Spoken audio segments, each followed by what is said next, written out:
Em nome do Pai, do Filho, do Espírito Santo. Amém. Ave Maria, cheia de graça, o Senhor é convosco. Bendita sois vós entre as mulheres, e bendito é o fruto do vosso ventre, Jesus. Santa Maria, Mãe de Deus, rogai por nós, pecadores, agora e na hora de nossa morte. Amém. São José, rogai por nós. São Felipe Neri, rogai por nós. São Vicente Ferrer, rogai por nós. Nossa Senhora de Fátima, rogai por nós. Em nome do Pai, do Filho e do Espírito Santo. Amém. Bom dia a todos. Nós estamos aqui na página 298 do livro Ao Pé da Cruz ou As Dores de Maria, escrito pelo padre Frederick William Faber. Estamos na crucifixão, a dor, a quinta dor. Estas eram as ocupações exteriores de Maria, ou antes, chamemo-las oficiais, durante sua primeira hora sobre a cruz. Sua ocupação íntima, mas também externa, era o que estava acima dela, ofuscando-a na escuridão, e ela o sentia mais vivamente do que se o visse claramente. Jesus pendurado na cruz. Assim como os anjos da guarda, que estão sempre ao nosso lado, absortos em milhares de ministérios invisíveis de amor, e contudo veem Deus o tempo todo, e estão completamente imersos nesta visão, assim também foi com Maria no Calvário.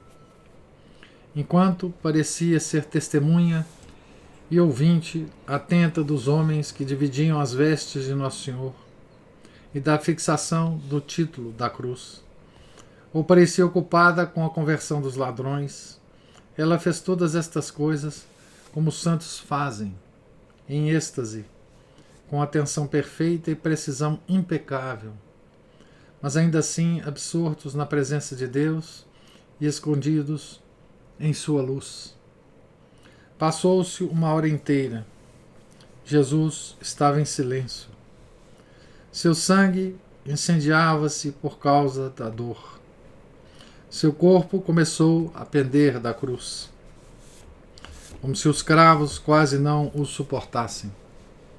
O sangue gotejava na madeira o tempo todo. Ele ficava cada vez mais pálido. Cada momento de agonia era um ato de adoração plenamente digno de Deus. Estava em comunhão inefável com o Pai. Mistérios que excediam todos os mistérios que já passaram sobre a terra ocorriam em seu coração, que era ora contraído, ora dilatado por uma agonia demasiado terrível para que a humanidade a suportasse sem ajuda miraculosa. Ele tinha ajuda divina, mas o consolo divino foi cuidadosamente afastado. O interior daquele coração estava claramente exposto para o olho interior da mãe, e seu coração participava de seus sofrimentos. Ela também precisava de um milagre para prolongar a vida, e o milagre realizou-se, mas com a mesma peculiaridade. Todo e qualquer consolo foi afastado dela também. E assim se passou uma hora, e a graça criou muitos mundos de santidade, enquanto se passavam vagarosamente os minutos carregados, um a um, e cada vez mais devagar, como a pulsação de um relógio à meia-noite, quando estamos doentes, batendo sensivelmente mais devagar para censurar-nos a impaciência. Começou a segunda hora. Aprofundou-se a escuridão e havia menos pessoas ao redor da cruz. Nenhum sorteio, nenhuma perturbação pela fixação do título da cruz. Tudo estava em silêncio, como num santuário. Então Jesus falou. Parecia que ele tratava uma conversa secreta com o Pai e chegou a um ponto em que já não poderia manter o silêncio. Soava como se implorasse pelos pecadores, e o Pai lhe dizia que o pecado da crucifixão era demasiado grande para ser perdoado. Para nossos ouvidos humanos, a frase tem este significado. Certamente procedeu de alguma profundeza, de algo que já estava ali, seja de seus pensamentos, seja da intensidade de sua dor, seja de um colóquio com o Pai. Pai, perdoa-lhes, porque não sabem o que fazem. Oração bela, infindável, verdadeira quanto a todos os pecados e a todos os pecadores de todos os tempos. Não sabem o que fazem. Ninguém sabe o que faz quando peca. Saber que a malícia do pecado ultrapassa sua compreensão é parte grande da malícia do pecado. Oração bela também porque desvela a devoção característica de nosso amado Senhor. Quando quebra o silêncio, não é por sua mãe, ou pelos apóstolos, ou para dar uma palavra de consolo à carinhosa e desconsolada Madalena, a quem amava tão ternamente.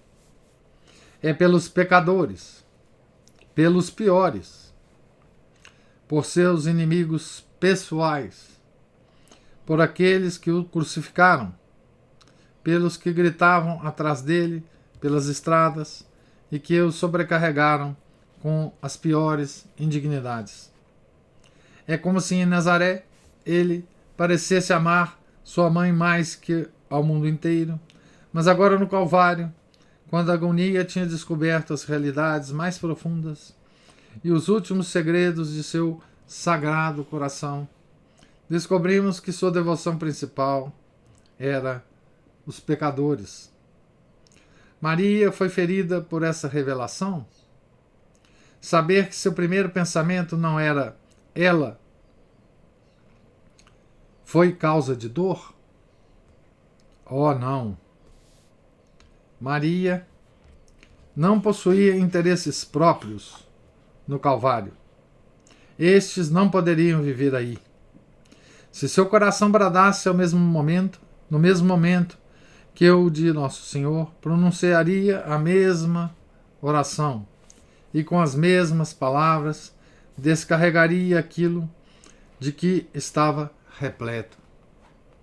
Mas a expressão de Jesus produziu novos dilúvios de dor.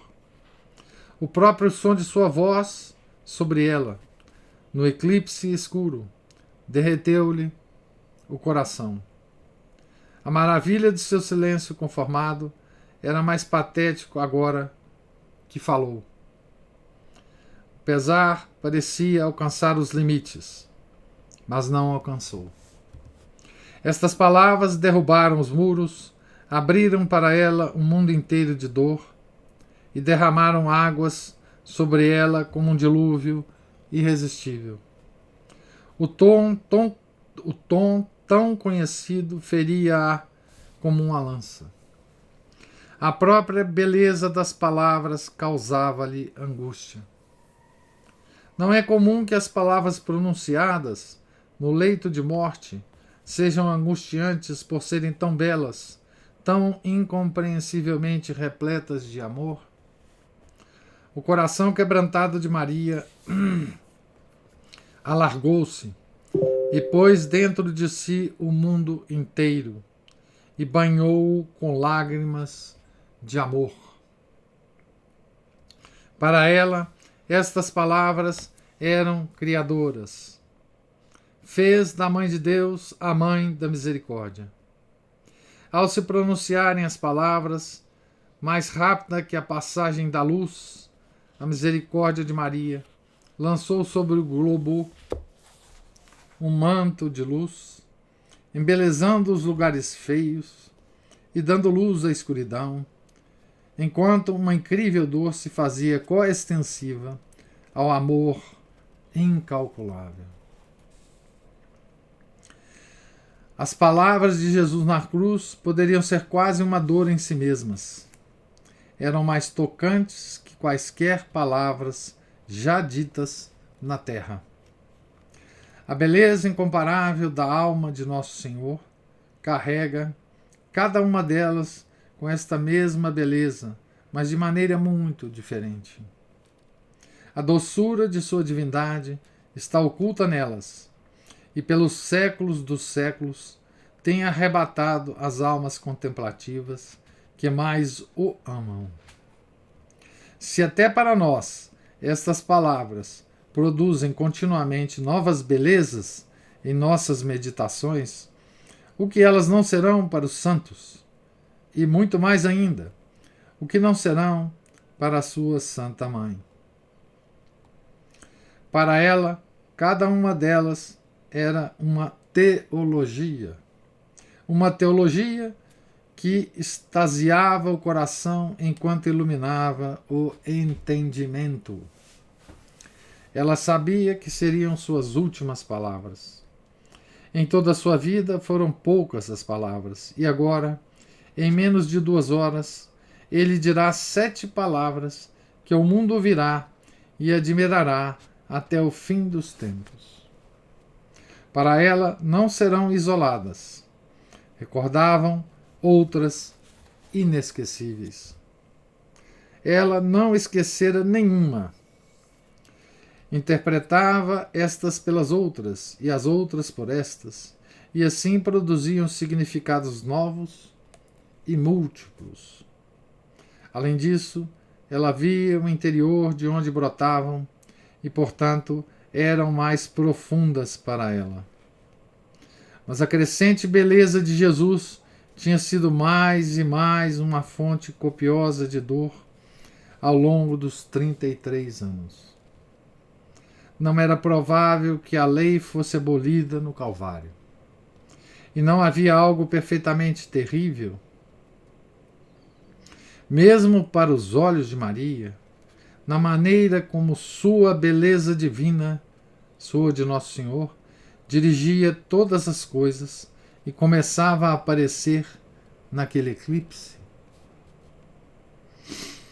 Parecia que a divindade se esvaziaria entre as ruínas da sagrada humanidade, como os ossos que se mostravam em sua carne.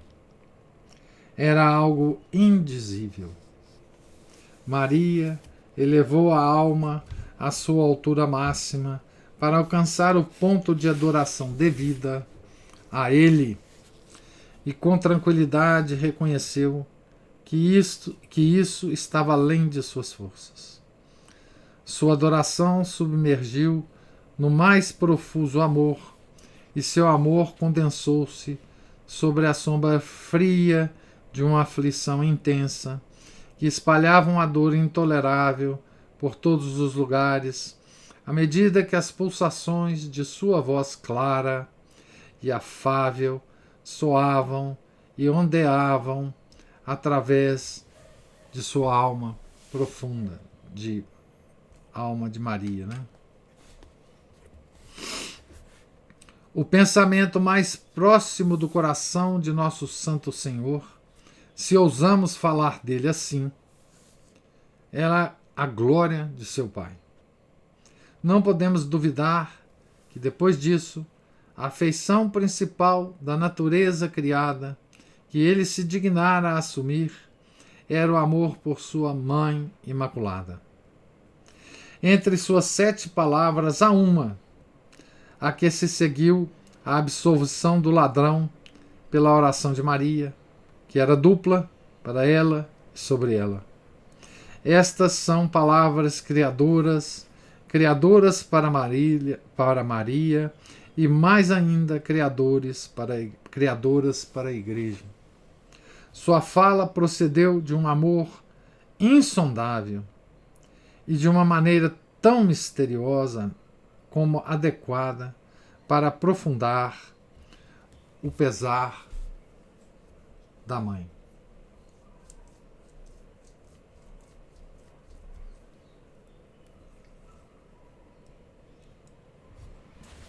Ele chama a mulher como se tivesse abandonado o caráter filial. Põe João em seu lugar. E, finalmente, parece transferir a João o seu direito de chamá-la Maria, mãe. Quantas coisas para oprimir Nossa Santa Senhora com forte aflição. Ela conhecia bem o significado do mistério. Compreendia que por esta transferência aparente ela fora solenemente empossada como a segunda Eva, a mãe de toda a humanidade. Estava ciente de que Jesus a aproximava mais de si mesmo. Assemelhou-se a si mais que nunca e tornou sua união mais completa. As duas relações de Maria com o Filho já não eram duas. Fundiram-se em uma. Sabia que ele nunca a amara como agora. E nunca dera prova tão palpável de seu amor, o qual, contudo, não exigia prova alguma. Mas cada demonstração de seu amor era uma nova dor para ela, pois exigia mais amor. E com mais amor, como é natural, mais dor. Mas que estranha anunciação era essa proclamação de sua maternidade sobre os homens, comparada à anunciação de sua maternidade divina. À meia-noite, o quarto em silêncio, a oração extática, a prontidão humilde do consentimento, a maravilha imediata diante do mistério adorável, tudo isso foi agora comutado pelo todo do Calvário, sob a luz parda do eclipse, com seu filho sangrando e pendurado na cruz. Oh, que alegria abundante acompanhou a primeira maternidade! E que angústia intolerável acompanhou a segunda! Enquanto Deus enviara um anjo para fazer a primeira anunciação, ele mesmo, com sua doce voz humana, condescendeu em fazer a segunda. Mas na alma de Maria havia a mesma tranquilidade e sua vontade possuía a mesma alacridade do consentimento devoto. Quando sofremos profundamente, cada ação que somos constrangidos a realizar parece excitar e multiplicar a dor. Até os movimentos do corpo perturbam a tranquilidade da alma. Uma interrupção, um barulho externo, uma cena que encontra o olho erguido são suficientes para romper a barragem e lançar novamente a massa de águas amargas na alma. Assim, quando a natureza inteira de Maria se levantou para encontrar estas palavras de Jesus e prestou o seu consentimento e desviou forçosamente sua atenção de Jesus para João, era como se a inteira angústia da crucifixão ganhasse nova vida, nova vivacidade, amargura mais potente, poder mais desolador. Pensar nele, conquanto fosse o mais terrível de todos os seus pensamentos, era também o mais suportável. Ela sentia muito quando outros pensamentos tomavam o lugar daquele. Quem já não sentiu isso em tempo de luto? Pensar em quem perdemos é a coisa mais terrível. Mas há uma brandura, um repouso em pensar nele. O pensamento sustém nosso pesar. Mas pensar em outras pessoas ou em outras coisas traz consigo uma crueza, uma inquietude, uma insatisfação irritante, uma distração inoportuna, que torna intolerável nosso pesar. Agora, Jesus trazia os pecadores à mente de Maria. Desviou seus pensamentos de si para a igreja, para seus inimigos, para seus perseguidores, para seus assassinos. Deslocou-a, por assim dizer, do doce círculo da maternidade e colocou-a no novo centro de seu dever e de sua relação oficial com a humanidade. Pois, mesmo quando falava com ela e sobre ela, parecia que os pecadores eram seu principal afeto e não ela. O sofrimento em tudo isso era imenso, pior que qualquer outra angústia que aquela manhã prolífica tinha produzido nela. Assim se passou a segunda hora na cruz. Um século de maravilhas, quieras, de ciência angélica e de contemplação seráfica seriam incapazes de imaginar adequadamente.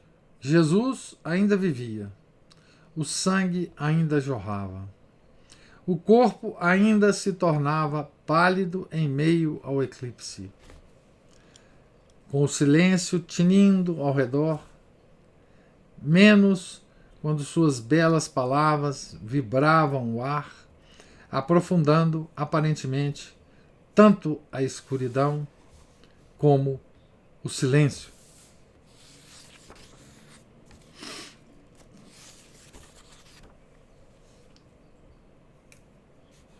Aqui ele vai começar a terceira dor. E eu vou parar a leitura nesse ponto, do final da segunda dor, da segunda hora, né? Ele vai começar a terceira hora.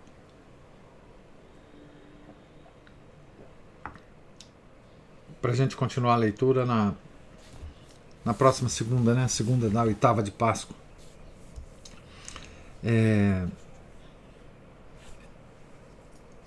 Então, nesse trecho aqui que eu li, né?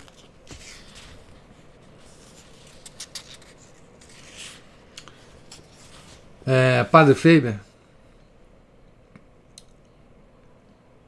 nos narra, né? Ou tenta entrar, né? No coração de Maria e no coração de Jesus, né?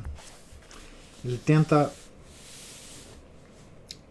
descobrir, desvelar as operações misteriosas desses dois corações, né? No Calvário.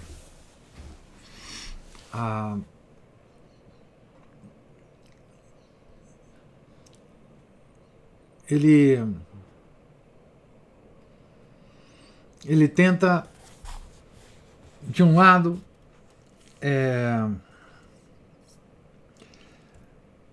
descrever, né, meditar sobre as palavras, né, de Jesus na cruz de um ponto de vista interior, né? Ou seja, por exemplo, né, Pai, perdoa-lhes porque não sabem o que fazem. Ele desdobra, né, essa frase num diálogo silencioso que não está registrado, né, entre a segunda pessoa da Santíssima Trindade e a primeira pessoa da Santíssima Trindade. Então, essa frase seria a conclusão, né, de um diálogo entre o Pai e o Filho, em que o Pai estava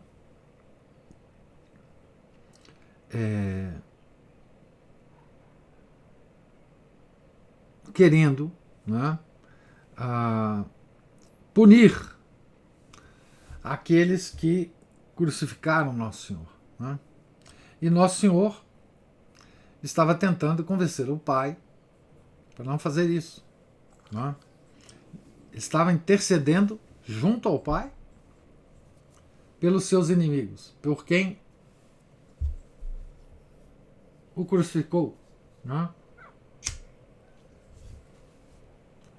É isso que o Padre Freitas tenta fazer dessa palavra, né? Jesus pedindo ao Pai pelos pecadores, pelos seus inimigos, né? Certo? Para que o Pai perdoasse os seus inimigos, né? Tenta também fazer, né, uma análise de como essas palavras, né, reverberaram no coração da mãe, né? E depois tenta fazer a mesma coisa. E aí é uma beleza essa meditação do Padre Feira, quando ele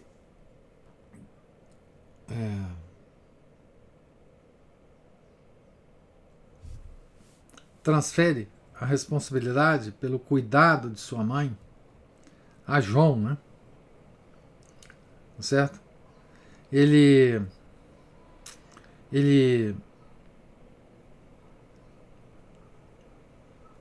assemelha essas palavras de Nosso Senhor à anunciação do anjo, né? Aqui ela estava transferindo a maternidade de Deus para a maternidade dos homens, né? Esta é a sua mãe, né? Quer dizer, ele estava transferindo então a Maria a maternidade de todos nós, né? É a segunda anunciação. A primeira foi da maternidade divina e a segunda da maternidade dos homens, né? E faz também uma análise do como isso se reverberou no coração de Maria, né?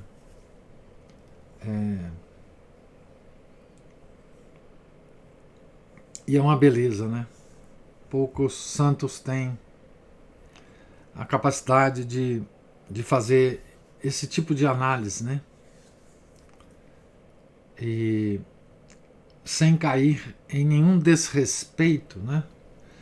Sem cair em nenhum menosprezo da altura do momento, né? Da altura da santidade envolvida, né?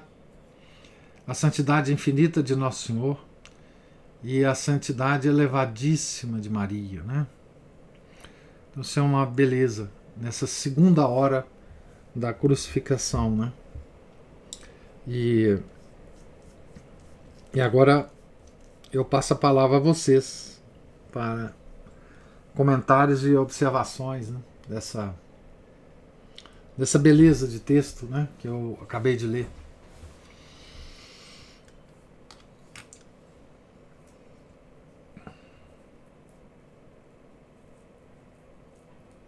Só para falar aqui, como que Nosso Senhor interveio lá do alto da cruz, junto ao Pai, justamente sobre aqueles que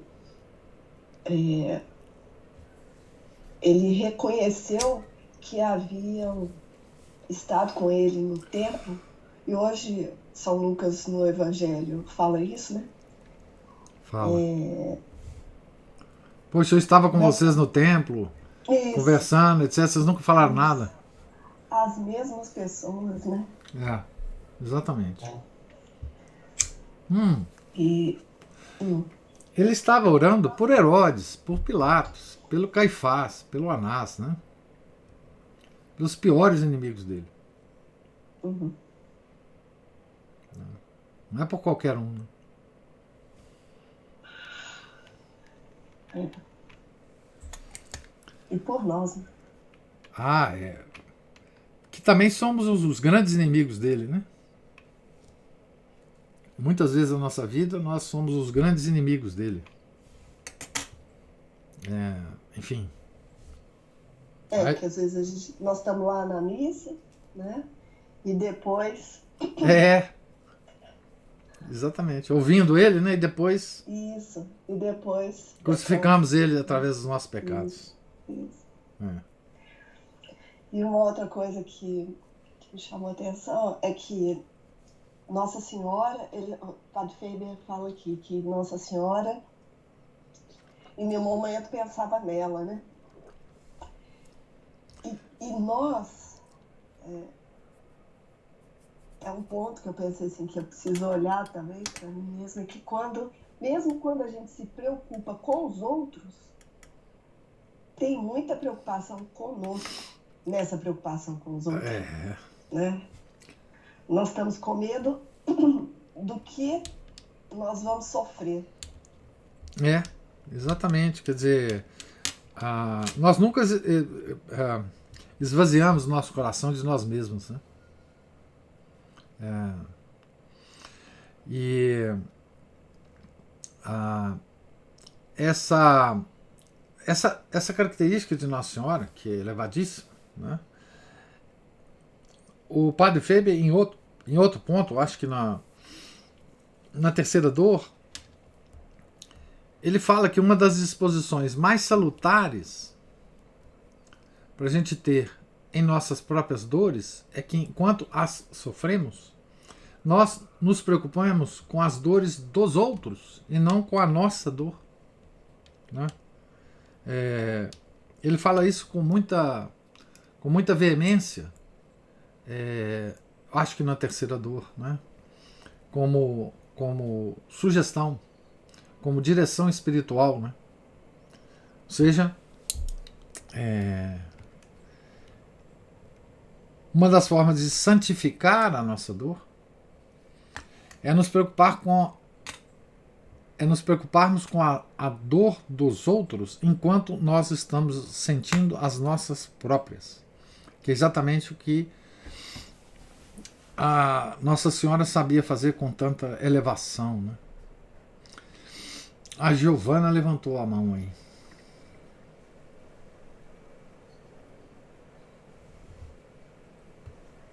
Oi, pessoal. Salve, Maria. Salve. Eu estava assistindo o filme ontem da Paixão de Cristo. Uhum. E a Ana Paula mencionou aí, né, como que Nossa Senhora, ela ainda até tem uma parte que compara a cena de quando Nosso Senhor era pequeno, que ele caiu, ela saiu correndo para pegá-lo no colo. E aí tem a outra cena, que ele estava, né? Ele caiu carregando a cruz. E ela não podia ajudá-lo. Ela não podia ajudá-lo, mas ela vai correndo em direção a ele e fala, né? Estou aqui. Né? E depois, quando Nosso Senhor está lá crucificado, se não me engano, é um dos soldados que fala, ele está rezando, orando pelos seus inimigos, né? Como o senhor falou, ele estava rezando por Herodes, né? Por Pilatos, né? Eu achei as duas cenas mais fortes, assim, né, do filme. Eu vou reassisti-lo talvez amanhã. Não. Pode falar. Essa cena de Nossa Senhora correndo em direção a ele, carregando a cruz e quase assim, se julgando no chão, né? É a dor do encontro, né? É a dor do encontro. Não, é lindo. Lindo demais. E tem a cena de Verônica, né? Sim. Levando... São 4 cenas. Essa da Verônica, tem a Cláudia, que entrega os os panos que Nossa Senhora ia enxugar o chão, né? Com o sangue de Nosso Senhor. Molhado do sangue de Nosso Senhor. Da flagelação. Isso, da flagelação. Ela e Madalena, né? E aí tem essa de Nossa Senhora correndo em direção ao Nosso Senhor e da crucificação, Nosso Senhor rezando pelos inimigos dele. E esses inimigos tinham nome, né? Tinham nome. E esses inimigos tinham nome. Ele está rezando, por exemplo, para todo o Sinédrio que o condenou. Né? Para todos os fariseus que o perseguiam. Pelos carrascos que o flagelaram. Né? Volta numa cena que quando ele estava ensinando, né, que para amar os inimigos, porque se amar só o amigo, que mérito tem, né? Isso. Assim, quando a gente pensa que ele estava pedindo ao Pai para perdoar porque os inimigos, porque eles não sabiam o que estavam fazendo, quando a gente dá nome a esses inimigos, a gente percebe a grandeza do ato, né? Então, ele está rezando para todo o Sinédrio, né? Para todos os fariseus que ele encontrou nos 3 anos de vida pública, né? Que o confrontaram, enfim, que tentaram difamá-lo, né? Estava rezando pelos que aparecem nome lá, né? Porque muitos não aparecem o nome, né? Como eu disse, Caifás, Anás, Herodes, Pilatos, né? Então, nesse ato nós bom, primeiro esse ato é para a gente não perder a esperança na misericórdia de Deus, né? Quer dizer,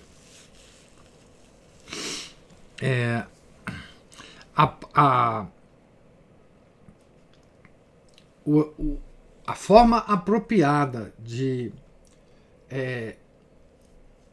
considerar a misericórdia de Deus é através da cruz, né? Ou seja, não é essa forma moderna, né, que nós temos hoje, né,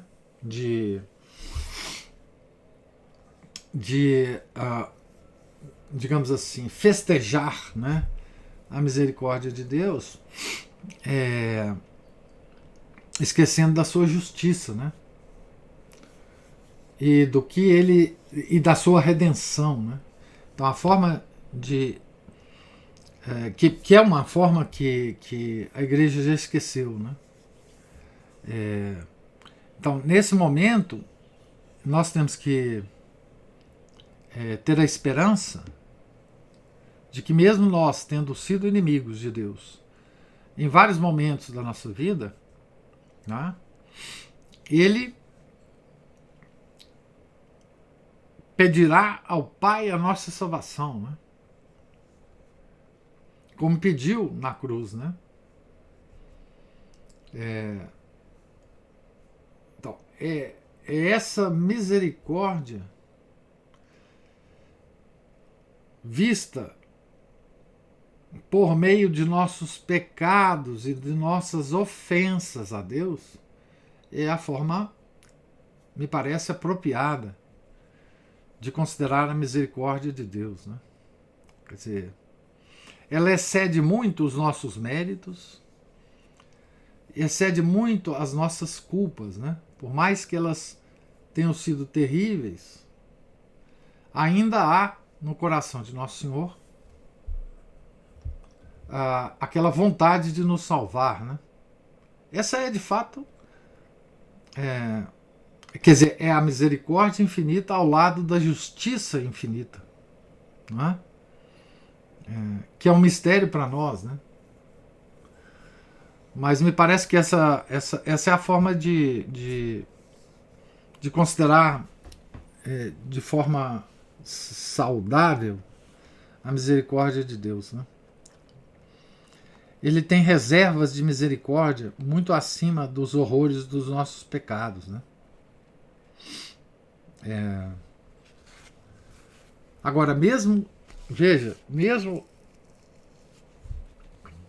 contando com esta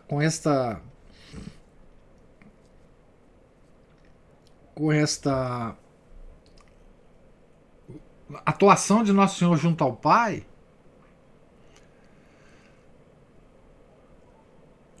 tem outro inimigo dele que ele orou, né? Nesse momento, né? O mau ladrão, né?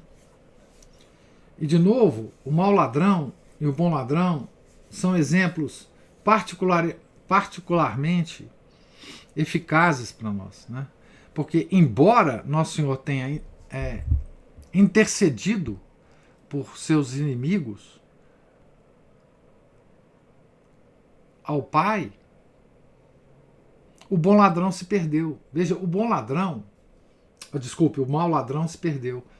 O mau ladrão, ele contava nesse momento com a oração de Nosso Senhor junto ao Pai, porque era um inimigo dele, que estava ali do lado, e contava com a oração de Nossa Senhora. E mesmo assim ele se perdeu. Então isso também é outra lição para nós, né? Quer dizer, fazer o que a gente quer na vida e confiar na misericórdia de Deus depois da nossa morte não é um bom negócio para nós, né? Então é outro aspecto da misericórdia que também está esquecido, né?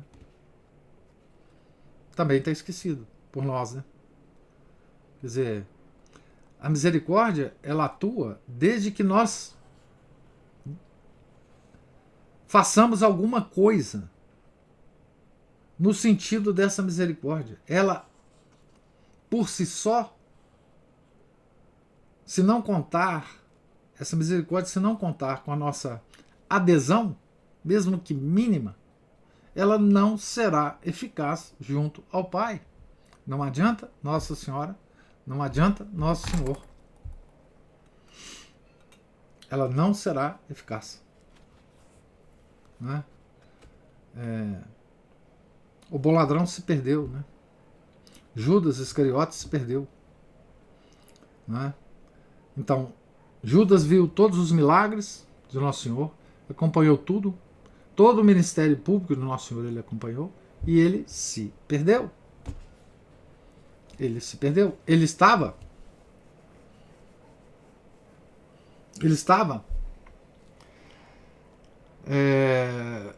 na Santa Ceia.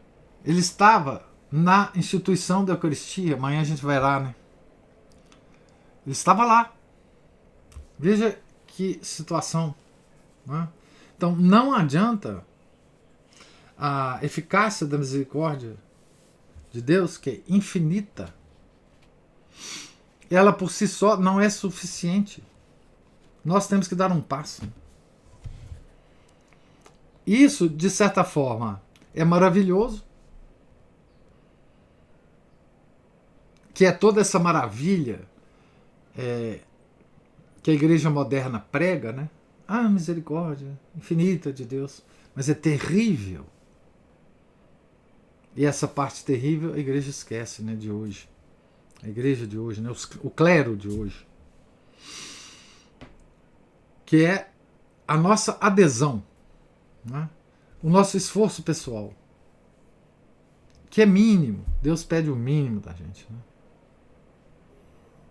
Então, apesar dessa oração, apesar da oração de Nossa Senhora ao pé da cruz, o mau ladrão se perdeu. Porque não teve adesão da vontade do mau ladrão. Né?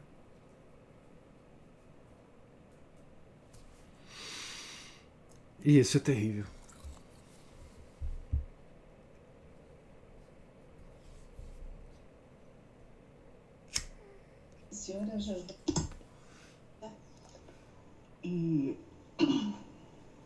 me fez lembrar que um comentário que o Felipe fez outro dia, que essa leitura favorece que a gente, o que ele colocou, que a gente veja a nossa cruz com outros olhos, e que a gente aprenda, então, a não resistir a ela. Não foi com essas palavras que ele disse, mas me chamou muita atenção que ele falou assim, e se não esquecermos, né, a gente aprenda e não murmure, não reclame. E aí, se eu vejo, o senhor está falando que vai reassistir o filme, a Giovana reassistiu ontem, então a gente precisa realmente reavivar a memória da gente, porque senão a gente esquece mesmo, né, professor? Esquece. Não? A gente esquece essas coisas. Uhum. A gente não pode. O senhor vive repetindo isso, né? Que a igreja é bastante didática, porque ela faz com que a gente reviva, né? Tudo E ano. aí a gente. E é engraçado que cada vez que a gente assiste esse filme, por exemplo, algo diferente nos chama a atenção, algum ponto diferente, né? Então, acho que é isso. A gente tem mesmo que ter a esperança de que nessa nova vez que a gente assiste o filme, esse filme, que porque a gente já conhece a história, mas que algo diferente nos chama a atenção, porque a gente cresceu um ponto, né? A gente se aproximou mais dessa história um pouco, né? E assim sucessivamente, né, professor? Que cada missa que a gente assista, a gente veja que é toda essa paixão revivida ali de novo, que a gente vá vendo o nosso progresso, não de forma a gente se gabar dele, mas de forma a gente se animar mesmo, para que a gente, com esperança, renovar nossa esperança de estar se aproximando de Nosso Senhor, né? Cada vez mais. Isso mesmo. Né? Isso mesmo. A mensagem do Felipe que você referiu é assim, ó, com essa leitura podemos começar a entender melhor as cruzes que Deus nos envia para a nossa santificação, e daqui por diante, se não esquecermos, poderemos aproveitar melhor essas cruzes ao invés de reclamar, murmurar e revoltar.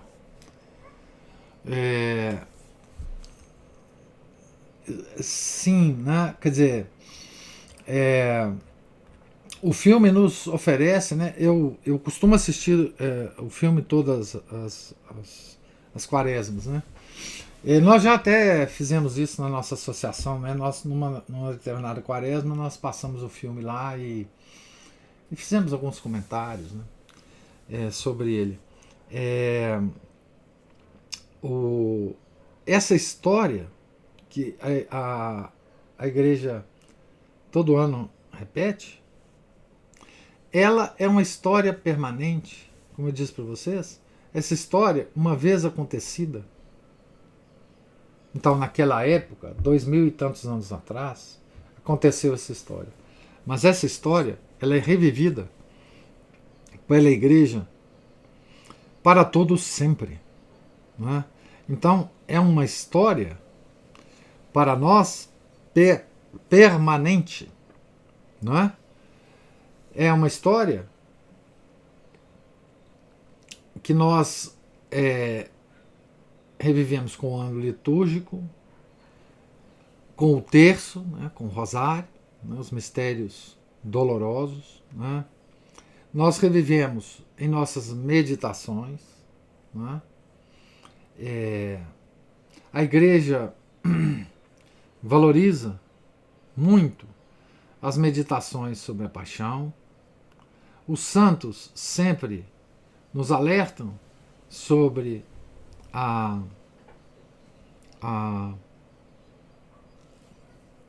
importância da gente fazer essa meditação da paixão de Nosso Senhor.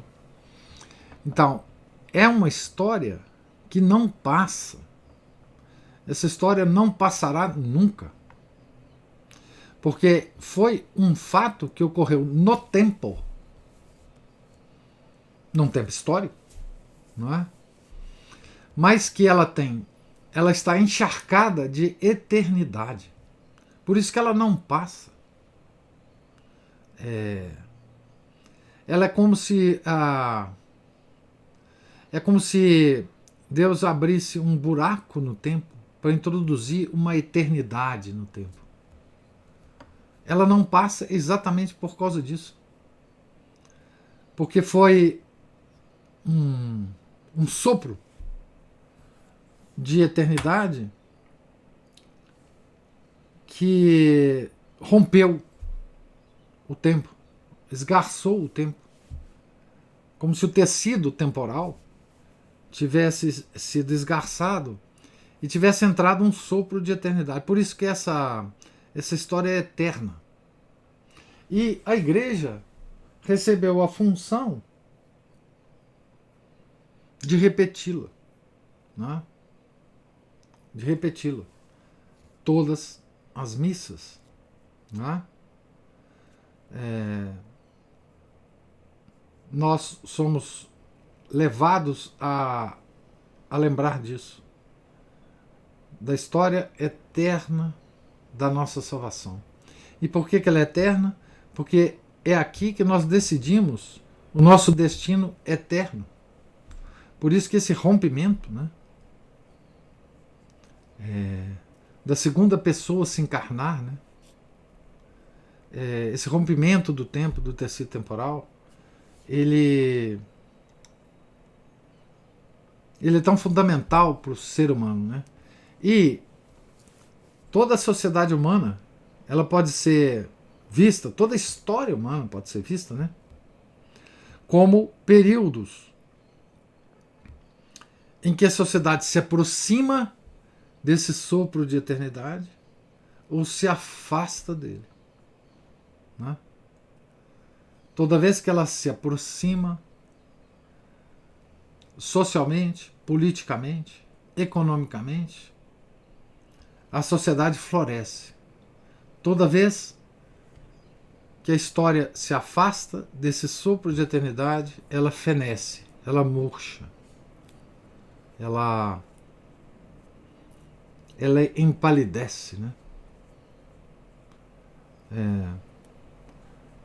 Esse é o ciclo social, histórico, né? E na nossa vida também, né? Na nossa vida particular também. Essa aproximação dessa história eterna, desse sopro de eternidade, à medida que a gente se aproxima dele, nós nos santificamos, né? Nós como que passamos a viver a vida eterna já nesta vida mortal, né? E à medida que a gente se afasta, a gente fica reduzido apenas à vida mortal, né? A gente perde a vida eterna. Ou a nossa ligação com ela fenece, murcha, empalidece, né?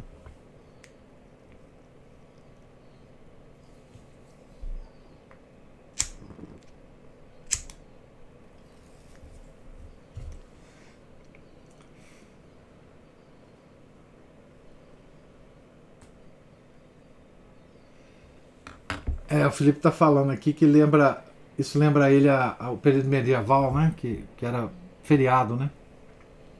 Toda Semana Santa, né? Você não precisa nem ir na época medieval, Felipe. Sei lá, na época das nossas avós, a Semana Santa era uma semana profundamente diferente da nossa, né? Porque a sociedade estava mais próxima dessa história eterna, né? As pessoas se acabrunhavam, né? As pessoas se fechavam. Toda a vida social onde você vivia, na cidade que você vivia, né? Ela se tornava mais lenta, mais pesada, não é? As pessoas se tornavam mais sérias, menos volúveis, menos caía uma sombra, né, na sociedade. Era visível, isso é visível, né? Se você lê, basta que você leia, né? As pessoas se fechavam mais, né? Se contristavam mais, né? O coração como que murchava, né? Para viver esse período, né? Simplesmente porque nós estávamos um pouquinho mais próximos, né, desse sopro de eternidade. Hoje nós não temos, né? De um modo geral, né, que eu estou dizendo.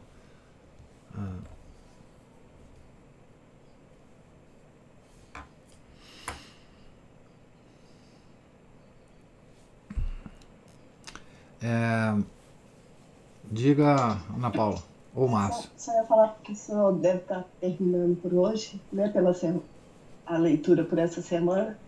Então, que queira Deus, né, que nós nos vejamos cada vez mais como participantes dessa história, né, professor? Isso. Não, que essa história não seja alheia a nós, né? Como algo que a gente vê assim, quase que na terceira pessoa, mas que a gente viva, né? Se veja cada vez mais como como participante dessa história, né? E talvez no pior lado, né? E talvez se a gente tivesse participado mesmo, sei lá o que poderia acontecer conosco. Sei lá se a gente não ia escolher Barrabás, né? Pois é, mas vamos ter fé que a gente, fazendo esse esforço pessoal que a gente tem procurado fazer aqui, que a gente nunca se esqueça, né? Que a gente nunca seja aqueles que estavam lá com os varapaus e espadas na hora da prisão de Jesus, tendo estado antes no templo, ouvindo, né? Vamos pedir a Ele que, graças a Deus, nós tivemos essa oportunidade de estar olhando para essas coisas com mais profundidade, assim, graças a esses autores todos e graças a essa vocação do Senhor que o Senhor segue, né? Com tanta boa vontade, que a gente se anime sempre a seguir pelo lado certo, né? Que a gente renove sempre a nossa memória com essas leituras, com um filme como esse, com as missas que a gente participa, com as nossas orações, para que a gente tente ficar do lado certo. Deus, nosso Senhor, não nos reconheça como um traidor, né? Isso. Sem dúvida. Deus nos ajude. Ótimo fechamento para a nossa leitura hoje. Felipe fala, eu a cada quaresma vivo ela mais intensamente. Dom Chutar deu um empurrãozinho. Dom Chutar lá com a alma de todo apostolado, né? Eu acho que foi a primeira quaresma, né, que a gente teve leitura, né? Foi de 2020, né? 2020. Acho que foi a primeira quaresma que nós fizemos a leitura. Que Deus nos ajude, Ana Paula, que Deus nos ajude, né? Deus lhes pague a presença, a paciência, não é? Os comentários, as observações. Tenham todos um santo dia, um santo tríduo, e que a gente domingo esteja lá para celebrar a ressurreição de nosso Senhor Jesus Cristo, né? Certo? Fiquem todos com Deus. Em nome do Pai, do Filho e do Espírito Santo. Amém. Ave Maria, cheia de graça, o Senhor é convosco. Bendita sois vós entre as mulheres, e bendito é o fruto do vosso ventre, Jesus. Santa Maria, Mãe de Deus, rogai por nós, pecadores, agora e na hora de nossa morte. Amém. São José, rogai por nós. São Felipe Neri, rogai por nós. São Vicente Ferrer, rogai por nós. Nossa Senhora de Fátima, rogai por nós. Em nome do Pai, do Filho e do Espírito Santo. Amém.